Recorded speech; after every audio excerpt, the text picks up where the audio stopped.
Anymore, kids aren't so much running and jumping and merry-go-rounding and rolling down hills, so they aren't always sure how to make their body move the way it's supposed to move.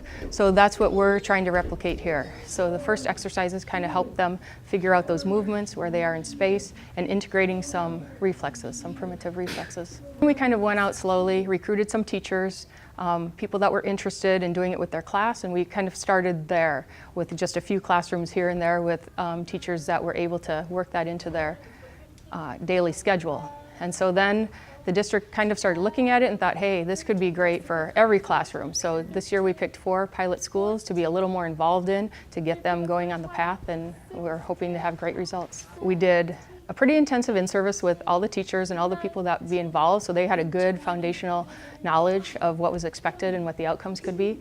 So about the beginning of October, they started with the reflex exercises, because that's the most important part of the program.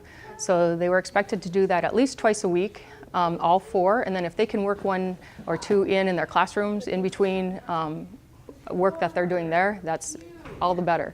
So they worked on that for 2 to 3 weeks, and then we introduced the stations, which are meant to kind of hit all those sensory systems. Some vestibular with the spinning, proprioceptive with jumping, there's rolling, working on balance, working on eye-hand coordination. So they started that about the beginning of November. So they haven't been going long, but you can definitely already see improvements with how kids are moving, how they're able to maintain their posture, and they're just stronger in their motions. The research that Athena did had shown that after 8+ months of doing this program, kids improve their scores in reading and math for sure.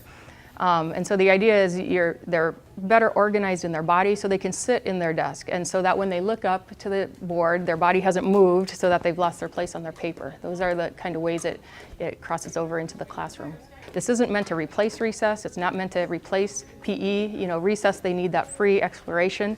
But hopefully they're taking some of the things they've learned here, and now they feel confident enough to do the monkey bars, or to do the swings, or to play ball, because they might not have had that skill before. The classroom teacher is meant to be the leader.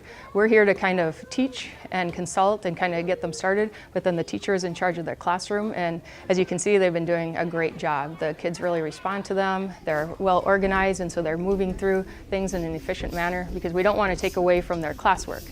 So if they can get in and get out in 30 minutes or less, that's the goal, and the teacher is the leader of that. Pretty quickly after they begin, we hear things like, it seems like the energy level of the classroom has come down. You know, sometimes they already see improvements in handwriting and neatness and writing on a line. And a great thing is we've always talked about incorporating movement into the classroom. Now they have some great ideas to draw from. So after lunch, when they come in from recess and they hit that lull about an hour later, they say, let's get down and do popcorn. You know, so it's some easy things they can implement in the classroom too, to help that the kids focus all day long. At the end, we want to do some kind of cool down, because as you can see, the energy level can get high. We try to alternate a real high energy activity with more of a low, calming, quieter activity, but they do get excited. So what we want to do is pull them back together before they head back to their classroom. So just a few minutes of quiet, deep breathing, you know, music, something to get them centered again, then they can quietly line up and get back to business.